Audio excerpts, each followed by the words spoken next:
नमस्कार, स्वागत है आप सभी का सीएनबीसी आवाज पर। आप देख रहे हैं खिलाड़ी नंबर 1। नए हफ्ते की शुरुआत और भारतीय बाजारों का हाल आपकी स्क्रीन पर पहले लेकर आएंगे, जहां पर आज के दिन मजबूती है। करीब 83 अंकों की बढ़त पर हम कारोबार कर रहे हैं। निफ्टी 18,600 के ऊपर फिर निकलने में कामयाब। निफ्टी बैंक का हाल देखेंगे तो वहां पर ज्यादा चुस्ती, ज्यादा तेजी, लगभग 250 पॉइंट्स की बढ़त, आधे % के गेन्स और 44,200 के पार हम निकलते हुए। खास बात यह है कि आज के दिन ब्रोगरर मार्केट में परफॉर्मेंस है, इसीलिए मिड कैप इंडेक्स भी आपको दिखेगा करीब 80 पॉइंट ऊपर इस समय। स्मॉल कैप्स का भी साथ मिलता हुआ कुल मिलाकर तेजी के ट्रेड्स बने हैं। ऑटो कंपनियों ने इनफैक्ट आज लीडरशिप ली है और निजी बैंकों में भी अच्छी खासी खरीदारी बनती हुई। एक्सिस, आईसीआईसीआई, एचडीएफसी बैंक, ये कुछ स्टॉक्स हैं जो तेजी में हैं और निफ्टी बैंक की चाल को और भी मजबूत कर रहे हैं। चलिए, ऐसे में हमारे जानकार जो इस हफ्ते जुड़ रहे हैं उनकी रणनीति क्या रहेगी, कैसे अप्रोच कर रहे हैं वो इन मार्केट्स को, इस पर बात करेंगे। शेर खान के जतिन गेडिया हमारे साथ है और ये सिक्योरिटीज के अमित त्रिवेदी, साथ ही राजेंद्र शाह भी इस कार्यक्रम में हिस्सा ले रहे हैं। आप सभी का स्वागत है। अमित, बताइए आपकी अप्रोच क्या है इंडेक्स पे? जी, गुड मॉर्निंग। सो देखिए, अगर इंडेक्स पे अगर देखा जाए तो लास्ट वीक एक टाइम वाइज कंसोलिडेशन देखने मिला था, लेकिन अगर देखा जाए तो 18,450 18,400 का जो सपोर्ट था वो काफी अच्छा सस्टेन किया। तो मुझे लग रहा है इंडेक्स लेवल पे मोरलेस थोड़ा कंसोलिडेशन रहेगा। ऊपर में मोमेंटम तभी आएगा अगर वो 18,650 अगर क्रॉस करता है। लेकिन अगर इंटरेस्टिंग ये है कि लास्ट वीक अगर देखा जाए तो मिड कैप स्मॉल कैप में जो आउट परफॉर्मेंस था वो एक कंटिन्यूड था और आज भी देखा जाए तो वहां पर एक ट्रैक्शन है। तो मुझे लग रहा है ये throughout the week traction जो है ज्यादा करके स्मॉल कैप मिड कैप्स में रहेगा। स्मॉल और मिड कैप्स में ज्यादा एक्शन बनने के आसार। जतिन, आपकी अप्रोच क्या रहेगी? जी बिल्कुल, हमारा गुड मॉर्निंग एवरीबॉडी। तो हमारे शेर खान रिसर्च टीम की जो व्यू है कि डेफिनेटली एक लास्ट वीक हमने निफ्टी में देखा है, एक ब्रेकआउट के बाद एक रीटेस्ट किया है, एक गैप फिल किया है। तो हमें लगता है कि अभी ये वीक में आज जो हमें पॉजिटिव मोमेंटम देखने मिला है वो पूरे week throughout the week continue रहना चाहिए और ऊपर में हमें लगता है कि 18,800 तक जा सकता है। नीचे 18,520 500 का एक स्ट्रॉन्ग सपोर्ट जो लास्ट वीक हमने टेस्ट किया था वो बन गया है। तो हमें लगता है कि ऊपर में 18,800 तक के लक्ष्य हमें ये वीक में डेफिनेटली दिखने चाहिए इन द निफ्टी। राजन, आपकी क्या रणनीति रहेगी इस हफ्ते के लिए?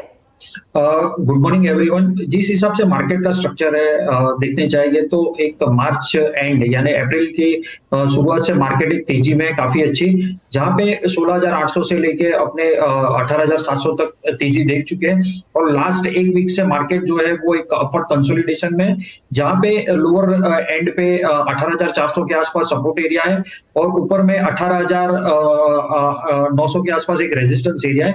एज ऑफ नाउ बायस जो है पॉजिटिव है, but buy and dip strategy is good approach.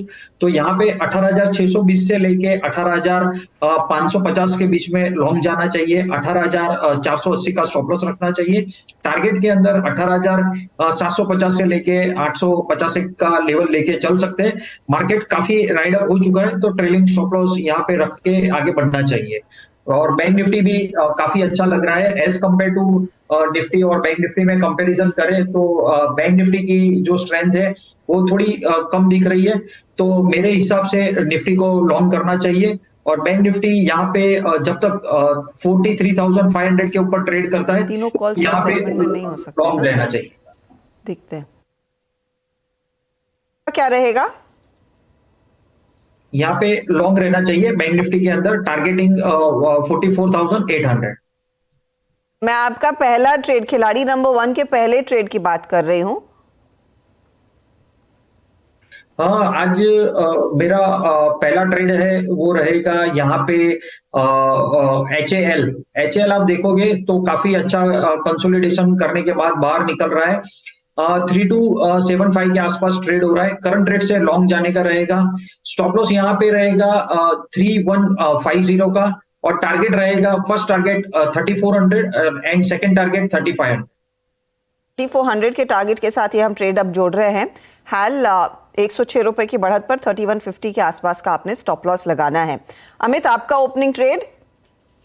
मेरे तीनों कॉल्स एक्चुअली बाय साइड पे है। पहला जो है वो पीरामल फार्मा लिमिटेड है। Piramal pharma current market price है 86, स्टॉप लॉस उसका है 83 और टारगेट है 100। पिरामल है हाथ फार्मा की, अगर एक्चुअली स्ट्रक्चर की अगर बात करें तो इसका मेजर अंडर परफॉर्मेंस देखने मिला था, लेकिन पिछले 1-2 वीक से अगर देखा जाए तो इसके स्ट्रक्चर में काफी इंप्रूवमेंट आया। लास्ट वीक भी 80 के लेवल जो थे, 80 के जो लेवल से उसने अच्छे खासे होल्ड किए थे, और 85 का जो हर्डल था इवेंचुअली उसने आज सरपास किया है। तो मुझे लग रहा है रिस्क टू रिवॉर्ड काफी फेवरेबल है, मोमेंटम कंटिन्यूड रहेगा, ऊपर में 100 तक की इसकी पॉसिबिलिटी है। 100 तक जाने के चांसेस यहाँ पर। पिरामल फार्मा में कुछ मोमेंटम आज देखने को मिला है। ज्यादा स्टॉक आपको याद होगा जब से डीमर्जर हुआ है चला नहीं, लेकिन आज कुछ एक्शन आता हुआ और 100 तक जाने का पोटेंशियल आज के इस मूव में चार्टिकली दिख रहा है। जतिन, आपका ओपनिंग ट्रेड? मेरा ओपनिंग ट्रेड ई क्लर्क्स सर्विसेज में होगा। तो ई क्लर्क्स का अगर जो हम स्ट्रक्चर देखें तो पिछले 4-5 ट्रेडिंग सेशन से एक साइडवेज कंसोलिडेशन में ट्रेड हो रहा है। हमें लगता है कि ये कंसोलिडेशन अभी मैच्योर हो गया है, तो ई क्लर्क्स सर्विसेज में हमारी बाइंग की सलाह रहेगी with a stop loss of 1610 और टारगेट 1800 तक। आप टारगेट एक बार दोहराएंगे प्लीज? जो स्टॉप लॉस है वो 1610 रहेगा और ऊपर में टारगेट्स रहेंगे 1800, 1800 1610 का आप स्टॉप लॉस लेकर चले और टारगेट 1800 के आसपास का रहेगा। ये है ई क्लर्क्स पर पहला ट्रेड। जतिन, लगे हाथ दूसरा ट्रेड भी देंगे? तो दूसरा ट्रेड है वो मेरा फर्टिलाइजर स्पेस में से रहेगा, वो आरसीएफ है। आरसीएफ में हमें लगता है कि एक सपोर्ट जोन के आसपास आ गया है। मई महीने में हमने देखा है कि एक कंसोलिडेशन और करेक्शन हुआ है, तो वो अपने 50% फिबोनाची रिट्रेसमेंट लेवल पे आ चुका है। तो हमें लगता है कि यहाँ से आरसीएफ में तेजी और एक new cycle on the upside शुरू हो सकता है। उसमें लेवल्स दू तो 101 के स्टॉप लॉस के साथ हमें 112 के टारगेट के लिए आरसीएफ लॉन्ग करके चलना चाहिए। ओके, तो आरसीएफ एक बाई साइड का ट्रेड आता हुआ 112 का टारगेट और 101 का स्टॉप लॉस लेकर चले।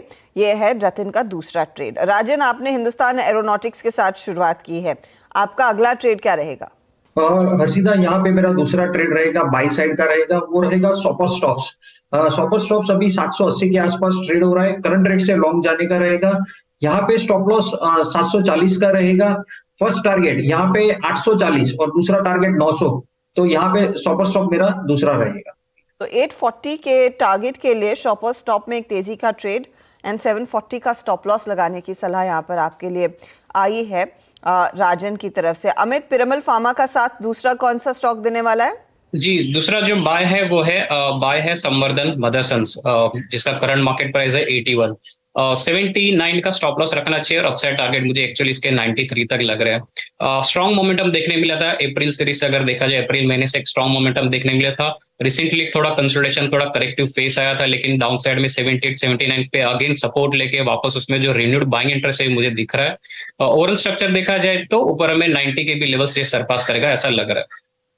ओके, तो संवर्धन मदरसन में एक तेजी वाला ट्रेड। आपको याद होगा पिछले हफ्ते मदरसन वायरिंग की बात हो रही थी, आज संवर्धन मदरसन रेडार पर है। 93 का टारगेट, 79 का स्टॉप लॉस। दो ट्रेड्स आ चुके हमारे जानकारों की तरफ से और टाइम है तो तीसरे ट्रेड का भी जायजा ले लिया जाए। फिर अमित, आप ही बताइए आपका तीसरा ट्रेड इस समय के लिए क्या है?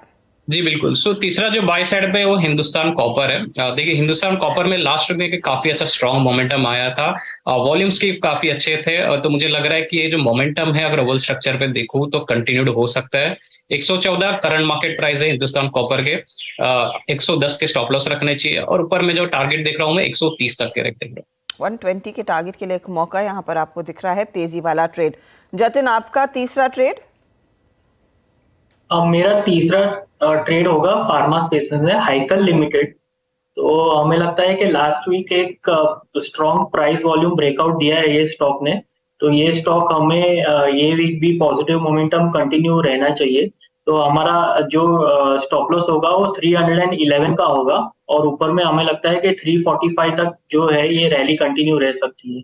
तो हाइकल हमारी तीसरी पिक होगी।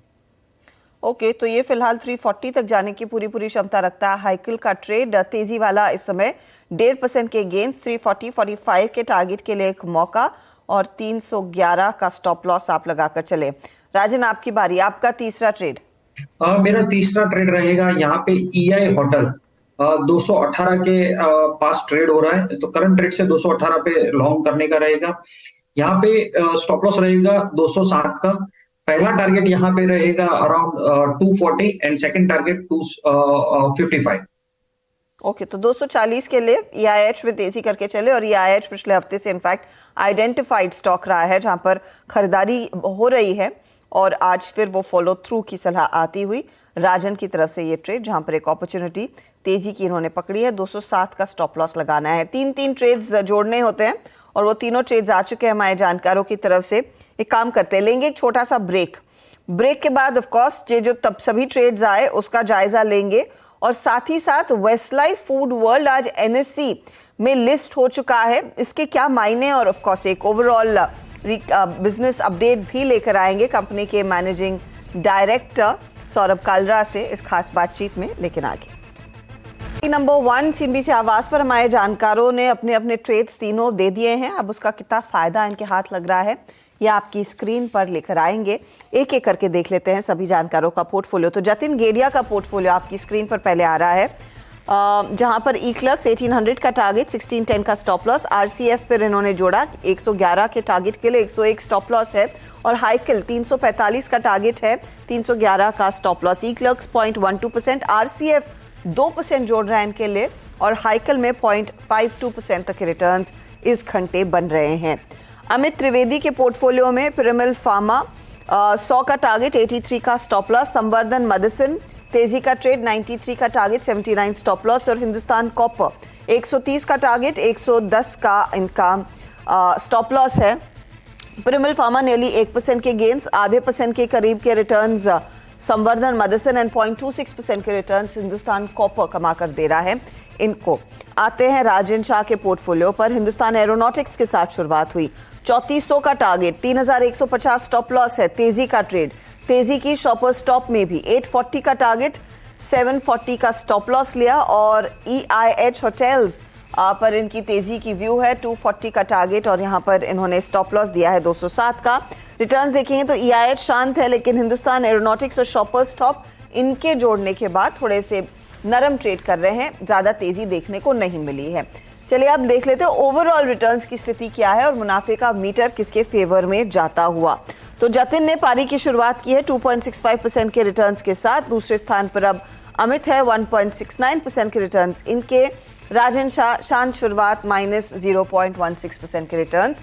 आज सोमवार ही है, पूरा हफ्ता बाकी है, हम श्योर हमारे तीनों जानकारों की तरफ से शानदार ट्रेड्स आएंगे जो इस गेम शो को इस पूरे हफ्ते काफी दिलचस्प बनाने वाले हैं। अगर कोई भी बदलाव होगा इनके पोर्टफोलियो में उसकी जानकारी हमारे सोशल मीडिया हैंडल्स पर आएगी, और ऑफ कोर्स हर रोज की तरह 1 बजे मिड कैप मंत्र में हम अपडेट आपके सामने टीवी स्क्रीन पर भी करेंगे पेश। ऑल द बेस्ट आप तीनों को इस हफ्ते के लिए। चलिए अब फोकस करते हैं वेस्ट लाइफ फूड पर। आज दरअसल ये स्टॉक NSE में लिस्ट होता हुआ दिखाई दिया। अब पहले भी ये NSE में ट्रेड कर रहा था, लेकिन NSE में लिस्टिंग के क्या मायने हैं, इस पर बातचीत करने के लिए मेरे साथ कंपनी के MD सौरभ कालरा जुड़ रहे हैं। सौरभ, स्वागत है आपका।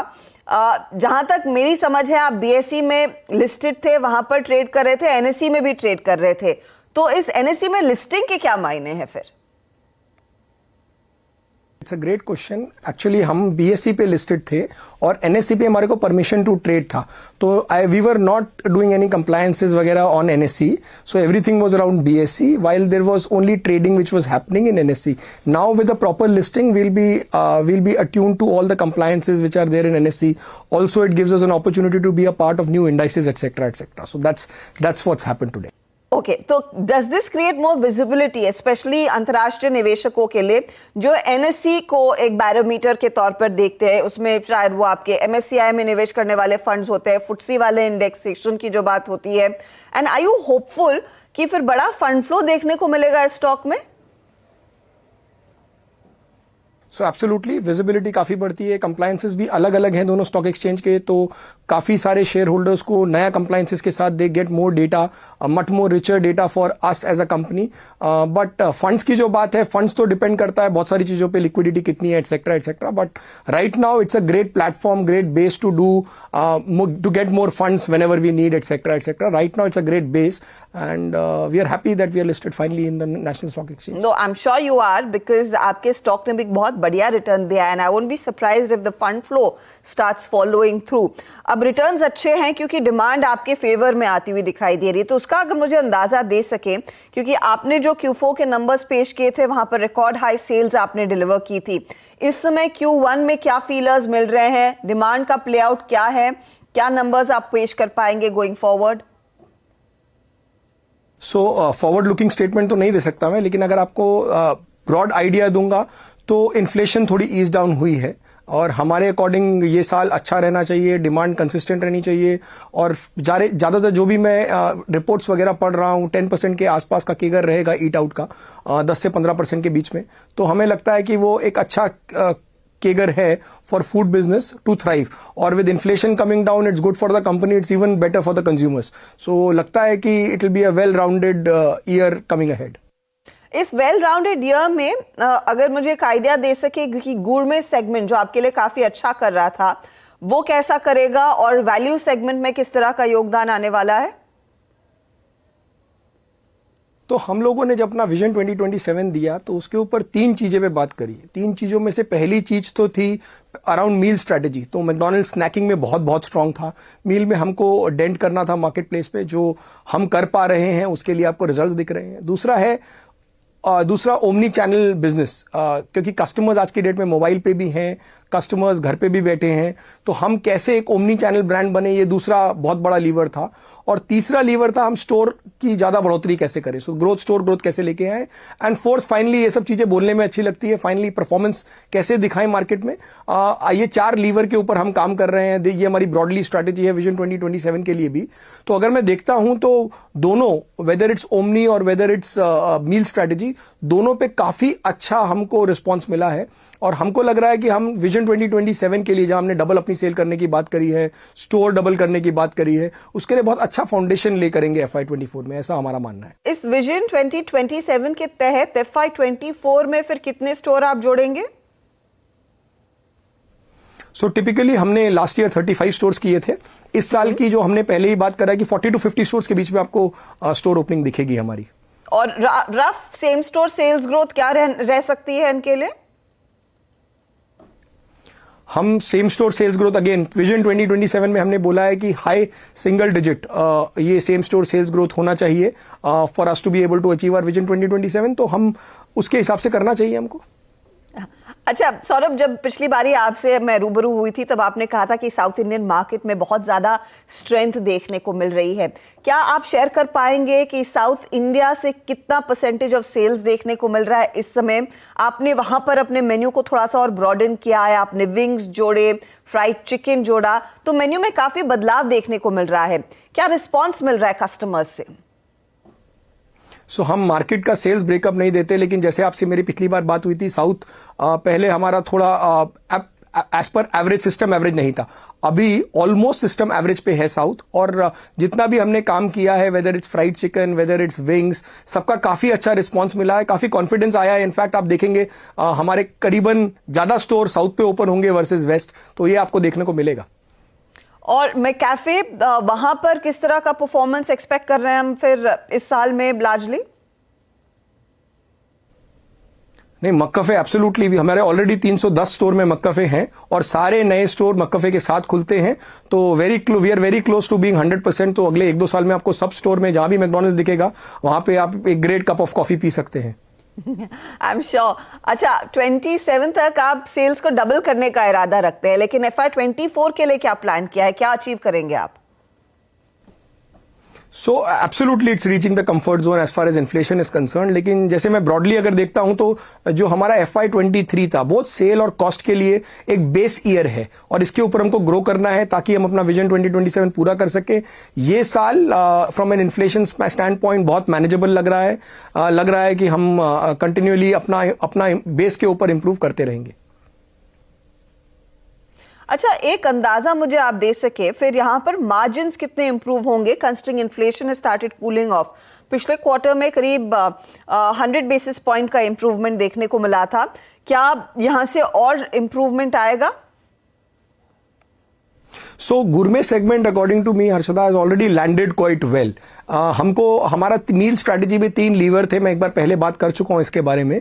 उसमें गुरमे बर्गर था, बोन इन चिकन था और अफोर्डेबल मील्स थे. तो अब आपको जो एक्टिविटी दिखेगी अफोर्डेबल मील्स की दिखेगी. हमने रिसेंटली लॉन्च किया है 179 रुपीज पे मैकवेजी मैकचिकन मील्स. सो अभी आपको थोड़ी बहुत एक्टिविटी वहां पे दिखेगी ताकि overall rounded strategy comes to action, ऐसा सिंगल प्रोडक्ट के बेसिस पे नहीं हो. तो आपको ये मील में ही दिखेगा कि हम वैल्यू मील में ही क्रिएट कर रहे हैं रादर देन सिर्फ स्नैकिंग की वैल्यू की बात करने के लिए जो हम पहले बात करते थे. सौरभ कालरा, बहुत बहुत शुक्रिया आप हमारे लिए समय निकालने के लिए. ऐसे प्री लंच और पोस्ट ब्रेकफास्ट ये चर्चा सुनकर आई एम श्योर हमारे दर्शक और पूरी टीम की भी भूख बढ़ने लगी है. लेकिन it's been a pleasure as always speaking to you. All the very best. Stock आपकी स्क्रीन पर रखते हैं और फिर ब्रेक की तरफ बढ़ेंगे. वेस्ट लाइफ फूड 832 पर और आज से ये एनएससी में भी पहले से ट्रेड कर रहा था. एनएससी में अब ऑफिशियल लिस्टिंग हो गई है. ब्रेक के बाद फोकस कमोडिटी मार्केट के एक्शन पर.